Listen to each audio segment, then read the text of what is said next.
그리고 예배소서 3장은 예배소 교인들을 향한 바울의 마음이 나타나는 말씀이 나오고 있고요.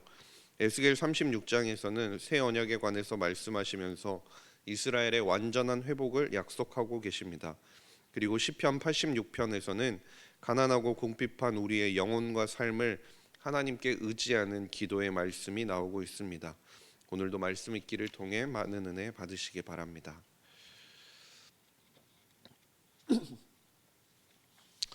오늘 본문 말씀에서 보면 하나님께서 이스라엘의 회복에 관해서 다시 말씀하고 있는 것을 볼 수 있습니다.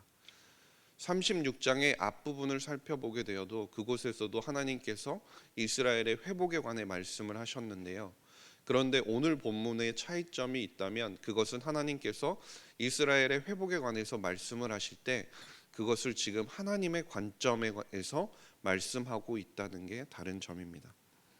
17절 18절에서 말씀하는 것과 같이 이스라엘 백성들은 하나님이 보시기에 더럽고 부정하게 행동을 했고 제멋대로 땅에 피를 흘리고 자유분방하게 우상 숭배를 하였습니다. 이스라엘은 하나님과 사람들에게 끝도 없이 악한 모습을 보여주었죠. 그래서 가나안 정복 이후로 수세대를 거쳐서 이스라엘 백성들은 추악한 모습들이 쌓여갔고 이스라엘 백성들의 모습을 바라보면서 하나님께서는 그들을 심판하실 수밖에 없는 지경에 이르게 되었던 것입니다. 하나님을 위하여 세상과 구별되어진 거룩한 백성이 되어야 했던 이스라엘 백성들이 그 하나님 앞에서 더럽혀진 모습을 보이게 되었고 정의의 하나님이신 그 하나님께서는 반응하실 수밖에 없었던 것입니다. 그리하여 하나님께서는 말씀에 나온 것처럼 내가 분노를 그들 위에 쏟겠다라는 것을 말씀하신 것처럼 그들의 행위에 맞는 벌을 내리시게 된 것입니다. 그런데 그들이 행한 일에 대해서 그들이 행한 잘못 때문에 그들이 벌을 받는 것은 당연한 일이었지만 그것으로 말미암아 한 가지 문제가 발생하게 됩니다. 그것은 20절 하반절 말씀을 보게 되면 이들은 여호와의 백성이라도 여호와의 땅에서 떠난 자라 하였음이라 라고 말씀합니다. 이스라엘 백성들이 전쟁에서 철저하게 패배하고 그리고 예루살렘에서 추방되어서 포로로 끌려가게 되는 모습들을 한번 상상해 보십시오. 그들의 몰골이나 그들의 모습이 어땠을까요? 기나긴 여정 끝에 바벨론에 도착한 그들의 모습은 정말 완연하게 포로의 모습과 동일했을 겁니다. 그런데 그런 이스라엘 백성들을 바라보면서 바벨론의 원주민들이 그들을 향해 무엇이라고 했을까요? 그들을 바라보면서 저들이 누구냐? 저들이 이스라엘의 백성들이 아니냐? 저들이 섬기는 신이 누구이긴데 이곳까지 끌려오게 만든 것이냐라고 이야기했을 것입니다. 그러면서 결국은 그들이 하는 말은 결국 저들이 섬긴다는 그 여호와라는 그 신조차도 결국 아무것도 별 볼 일이 없다라고 이야기하게 된다라는 겁니다. 그 당시 사회에서는 그것은 당연한 결과였습니다. 어떤 두 나라가 전쟁을 했을 경우 한 나라가 패배하게 되면 그 나라가 섬기던 신이 패배한 것과 마찬가지였기 때문입니다. 그러니 바벨론 원주민들에게 있어서는 자신들에게 패배해서 지금 이곳까지 잡혀온 이스라엘 백성 그리고 그 이스라엘 백성들이 섬기던 그 신인 여호와도 자신들이 지금껏 정복한 수많은 신들과 동일하다. 그들보다 나을 바가 없다라고 여기게 된 것입니다. 이스라엘 백성들이 포로로 잡혀가서 받은 그 모든 치욕은 결국 하나님께 돌아오게 된다라는 겁니다. 이스라엘의 백성들을 향해서 퍼부어진 그 조롱에는 하나님을 향한 조롱도 섞여 있었다라는 것이죠. 열국 가운데 여호와의 제사장, 여호와의 왕 같은 제사장이 되기는커녕 여호와의 이름을 더럽혀 버린 것이 이스라엘 백성들의 모습이었다는 겁니다. 그렇기 때문에 포로 생활은 여호와의 이름을 더럽힌 이스라엘 백성들에게는 반드시 필요한 시간이었습니다. 그들이 자신들이 행한 바를 깨닫고 다시 하나님 앞에 바로 서기 위해서는 필요한 시간이었다라는 것이죠. 그런데 그 상황이 아이러니하게도 하나님께 있어서는 참을 수 없는 상황을 만들어 버리게 된 것이라는 겁니다. 하나님께서 자신의 공정한 심판의 결과로 인해 그들을 심판하셨지만 그것으로 말미암아서 자신이 이름이 불명예를 얻게 되자 하나님께서 움직이실 수밖에 없게 된 것입니다. 그래서 22절 말씀에 하나님께서 내가 이렇게 행함은 너희를 위함이 아니요 너희가 들어간 그 여러 나라에서 더럽힌 나의 거룩한 이름을 위함이라 라고 말씀하는 겁니다. 하나님께서 자신의 거룩한 이름을 위해서 자신의 백성들을 회복시키기 시작하신 겁니다. 그리하여 이어지는 말씀들을 살펴보게 되면 24절 말씀에서 가장 먼저 추방당한 자들을 하나님께서 모으십니다. 이스라엘을 자기 땅으로 회복시킴으로 인해서 새 출애굽을 하나님께서 보여주고 계신다는 것. 그리고 하나님께서는 그 백성을 모으시고 가장 먼저 하시는 일은 더럽혀진 그들을 정결케 하는 작업이었습니다. 이스라엘 백성들에게 있어서 필요한 것은 그들에게 있어서 치료받는 것이 아니라 죄로 인해서 더럽혀진 그들을 정결케 하는 작업이었습니다. 이스라엘이 과거부터 지어온 죄들로 말미암아서 그들은 하나님께서 주신 축복의 땅에 살기에 부적합했고 하나님 앞에 서기에 부적합한 모습이었습니다. 그래서 그들이 다시 하나님의 땅에 돌아와서 하나님을 섬기며 살기 위해서는 그 하나님 앞에 적합한 모습으로 정결케 되는 시간이 필요했다라는 겁니다.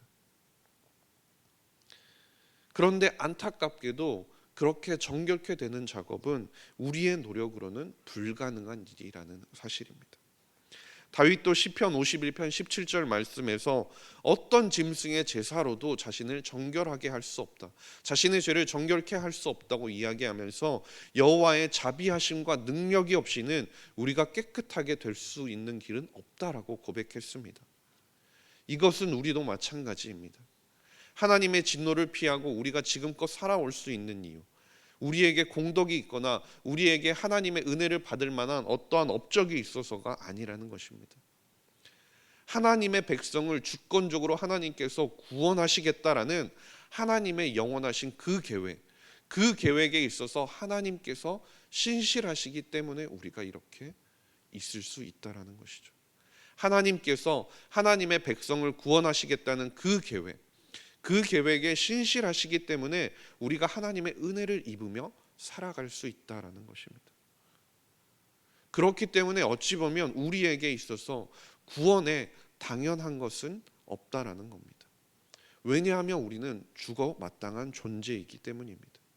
로마서 1장 18절 말씀에도 하나님의 진노가 불의로 진리를 막는 사람들의 모든 경건하지 않음과 불의에 대하여 하늘로부터 나타난다라고 말씀합니다.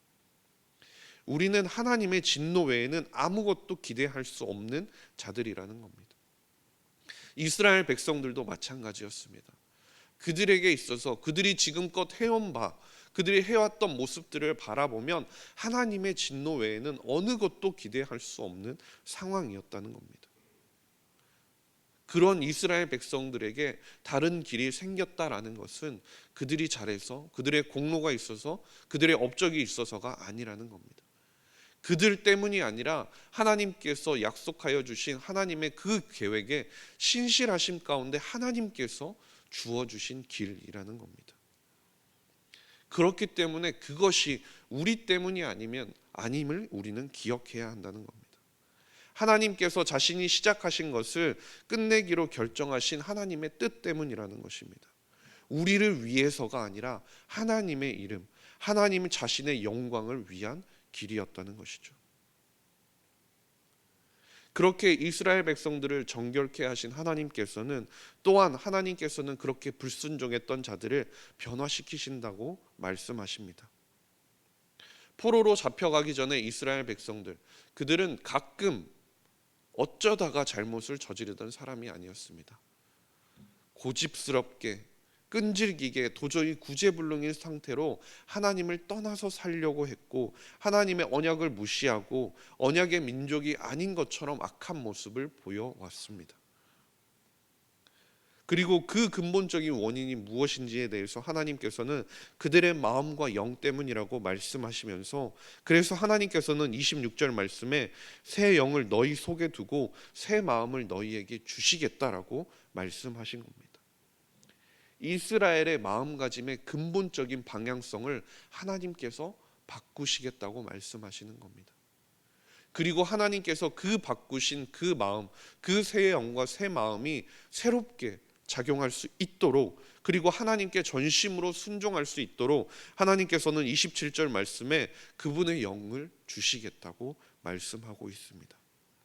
로마서 8장 4절 말씀에 육신을 따르지 않고 그 영을 따라 행하는 우리에게 율법의 요구가 이루어지게 하려 하심이라라고 말씀하신 것처럼, 하나님께서는 그분의 영을 우리에게 주셔서 순종이 일어날 수 있도록 만들어 주신다라는 겁니다.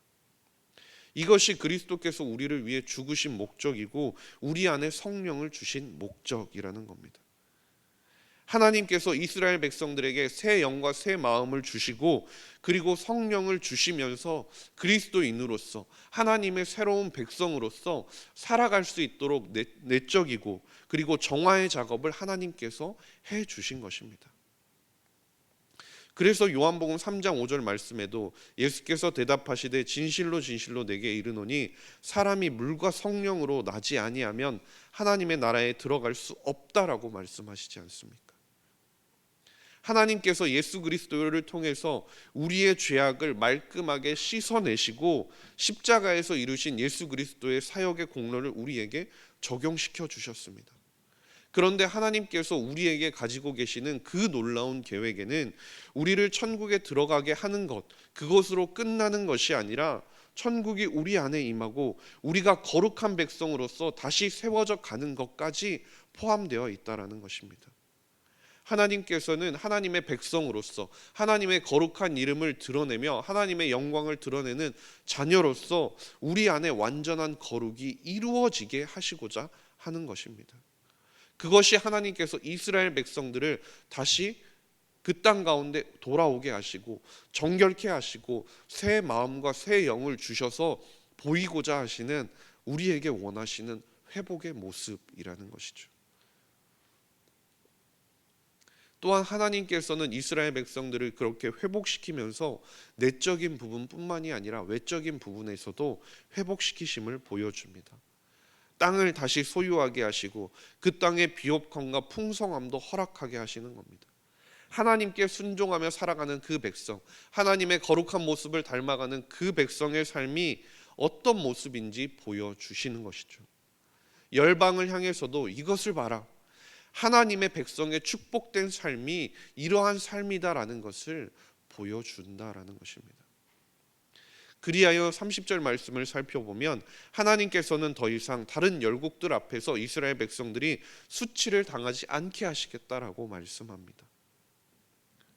하나님께서 정결케 하셔서 모든 죄를 사하여 주셨고 그리고 깨끗게 하여 주셨기 때문에 우리가 다른 사람들 앞에서, 열방 앞에서, 열국 앞에서 당당하게 머리를 들 수 있게 된다라는 사실입니다. 그러나 이곳에서도 하나님께서 말씀을 통해 기억해야 될 것, 이스라엘이 하나님 앞에서 반드시 기억해야 될 사실을 한 가지 말씀하여 주시는데요. 하나님께서는 우리를 용서하셨고 그 씻어주신 죄를 더 이상 기억하지 않으시고 심판하지 않을 것이라 약속하셨습니다. 그러나 이스라엘은 그 죄를 잊지 않아야 한다라고 말씀합니다. 그 죄를 기억하면서 그 죄를 통해서 부끄러워해야 한다라고 말씀하고 있는 것입니다. 수치스러운 과거에도 불구하고 축복들을 누릴 수 있음에 감사와 부끄러움을 느껴야 한다라고 말입니다. 이것이 하나님께서 우리에게 남겨두신 죄에 대한 부끄러움입니다. 디모데전서 1장 15절 말씀에 미쁘다 모든 사람이 받을 만한 이 말이여 그리스도 예수께서 죄인을 구원하시려고 세상에 임하셨다 하였도다 죄인 중에 내가 괴순이라 라고 말씀합니다. 우리가 복음을 깨닫고 성숙해질수록, 그리고 우리가 과거에 어떠했는지를 바라볼수록, 그리고 우리가 하나님의 은혜를 받을 만한 자격이 없다라는 것을 깨달아 알면 알수록 우리는 바울처럼 죄악에 대한 불쾌감, 그 죄가 주는 불쾌감을 이해할 수 있게 된다라는 것입니다. 그리고 결국은 우리 자신을 죄인 중에 괴수로 여길 수밖에 없게 된다라는 것입니다. 왜냐하면 우리는 본성상 우리가 상상하는 것보다 악한 자들이기 때문입니다. 하나님의 진노를 입는 것이 정당하고 당연한 우리이기 때문입니다. 우리가 심지어 가장 잘했다고 생각하는 그 순간에도 우리는 정죄함을 받아 마땅한 모습이라는 것이죠. 그럼에도 우리가 낙심하지 않을 수 있는 이유는 우리는 우리가 상상하는 것보다 악하고 우리가 상상하는 것보다 부정한 존재임은 맞지만, 그럼에도 불구하고 우리는 우리가 스스로 상상할 수 있는 것보다 훨씬 더 많은 사랑을 그리스도 안에서 받은 자들이기 때문이라는 겁니다.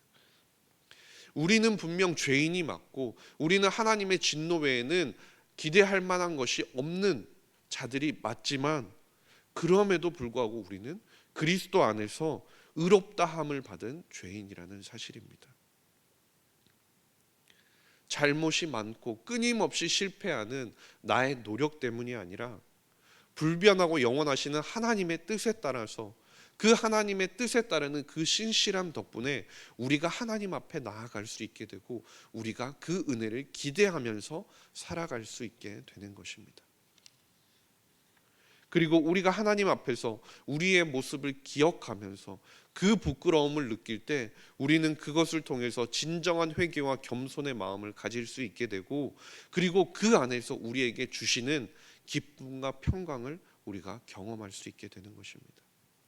우리를 구원하여 주시고 은혜의 자녀 되게 하여 주신 하나님의 우리를 향한 그 깊으신 사랑, 그 넓으신 사랑에 우리는 놀랄 수밖에 없게 되는 것입니다.